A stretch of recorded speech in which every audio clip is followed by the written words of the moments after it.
Hello everyone, in this video we will be solving problem number 6, zigzag conversion. The problem statement is the string s is written in a zigzag pattern on a given number of rows. The example is given below. We need to write a code that will convert the input string based on the pattern that is given to us, concatenate all of the characters based on each row and return the output. The pattern is to start writing each character at each row in the downwards direction, that is in the same column, and once we are at the last row, we change the direction and move towards the top right. And once we reach to the top, we again change direction and start going downwards. Once all of the characters are placed, we start reading all of the characters at each row, join them together, and then concatenate all of the characters across all rows and return the output. It is difficult to imagine how the pattern would look like after placing all of the characters. Let's switch to whiteboard to draw this out so that we can figure out if there is any logic to solve it. One simple implementation I can think of is to use an array of size n and start iterating through all of the characters in the input string, and depending on the index of the input characters, we will add it to the corresponding rows in the array. And once the iteration is complete, we can concatenate all of the strings across all of the rows and build our output. Along with the index of the character, we need a couple of more information: the row where the character should be added and the direction in which we are heading. As there are two directions, one is downward and the other is the top right, we do need to know which direction we are traversing so that we can place the character at the appropriate row. Let's run a couple of simulations to understand this better. For this demo, we'll set direction as 0 when we are moving downwards and direction as 1 when we are moving upwards. To begin with, I will be 0, row will be 0, and the direction will be 0 as well as we are going downwards. So we'll append p to the first row, that is row number 0. For the next run, I and row will be incremented. The direction will stay as is. The next character is a. We'll append a to second row, that is r is equal to 1. For the next run, both I and row will be incremented to 2. The corresponding character is y. So we'll add y to row number 3. As we are now at the last row, we cannot increment the row counter any further. So we need to now switch the direction and start moving upwards. So for the next cycle, my row will be decremented to 1 and the direction will change to 1 as well. I will continue to be incremented. The new value is 3. The corresponding character is p. So p will be appended to row number 2, that is r is equal to 1. For the next cycle, I will be 4. Corresponding character is a. The row will be decremented to 0.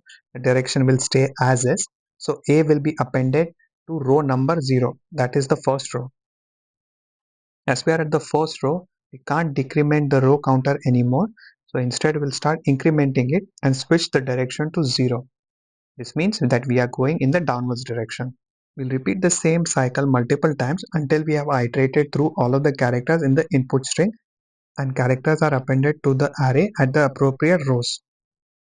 Once the iteration is complete, we'll combine all of the characters at each row and build our output. With this solution, our time complexity is O of n, where n is the number of characters in the input string, and the space complexity is O of r, where r is the number of rows given to us. This is because we are using an array of size r, that is the number of rows, to record all of the characters. I hope you were able to understand this solution. Now let's discuss an alternate approach where we can save on some space complexity.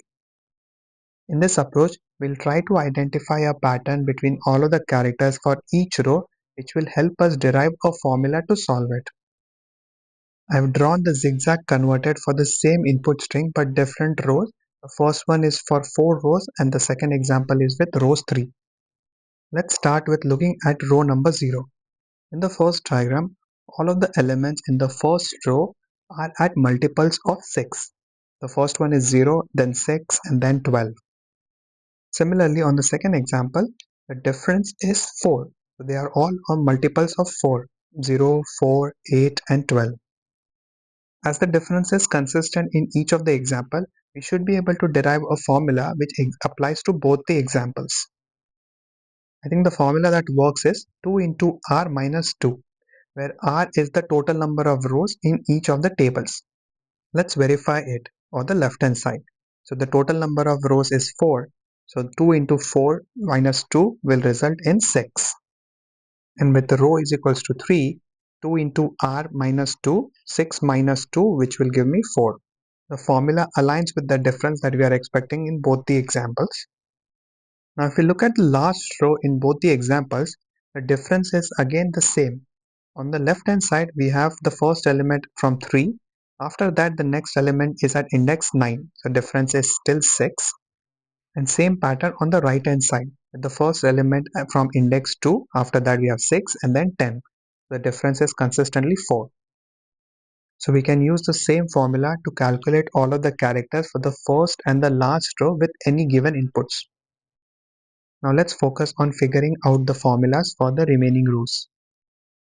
If we look at row number 1, the difference between the two numbers is still 6, but the only change is there is one more element or character in between.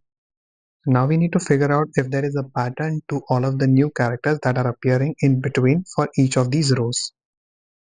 We have a similar problem on the right example as well, where the difference between the two numbers is still 4, but there is a number in between. Earlier we used the formula 2r minus 2, where r is the total number of rows. I think we can update our current formula to match this pattern as well. The updated formula will be 2r minus 2 minus 2 of small r. The capital R is representing the total number of rows, while the small r represents the current row. If we apply the variables here, the total number of rows is 4, so 2r will be 8 minus 2 of small r. As we are looking for the first row, the r will be 1, so 8 minus 2, so the result will be 4. This result aligns with the difference between the current value of I and the next element that should be added to the particular row. For example, if you have added I is equal to 1 character in that row, I plus formula output, that is 1 plus 4, so the character at index 5 should be added to that row. We verified that the formula works with r is equal to 4. Now let's verify it for the example where r is equals to 3. 2r will be 6 minus 2 of small r, which will be 2 again because this is row number 1. So the output will be 2. As the difference between the first and the second character is 2, the formula fits perfectly. This formula works with row number 1 in both the examples. We need to make sure it works with all of the rows in the middle. Applying the same formula, 2r is going to be 8 minus 2 of small r. Here the value of r is 2 because we are looking at the second row. So the result will be 4. So we are looking at 8 minus 2 minus 4. The output is 2. As the formula output aligns with the difference that we are expecting between the two characters on row number 2, this formula can be used for all of the middle rows. With this solution, our time complexity is O of n, as we are iterating through all of the characters in the given input string and placing them at the right position, while the space complexity is O of 1, as we are using the two formulas to calculate where the character should be placed in the output. I hope you were able to understand the explanation. Let me show you how we can implement this solution using C#. Here is the C# solution. I start by a validation to make sure that the number of rows is greater than 1. If it is 1, then we can simply return the input string as the output. After that, I'm initializing a StringBuilder variable that will be used to build our output, and then setting the cycle length. This is the formula that we just discussed. After that, I'm starting two nested for loops. The outer one is to iterate through all of the rows given to us, and the inner one is to iterate through all of the characters based on the difference of I plus row until it is less than n. The total number of iterations between the two for loops will not be greater than the total number of characters in the input string. As the output requires us to append all of the characters starting with row 0 all the way to the last row, running the loop in this structure will help us do that. We'll first append all of the characters for row 0, then row 1, and so forth. Inside the for loop, I append the character at I plus row position into the results variable, and if the row is not the first or the last row, then we apply the second formula that we just discussed to append another character to the string builder. Once the loop is complete, we return result as our output. This code, when submitted on LeetCode, beats 95% of the submissions in terms of runtime and 91% in terms of memory. Thank you for watching this video. I hope you were able to understand the explanation. The details to access the source code is available in the description below. Feel free to check that out, and I will see you in the next one. Thank you.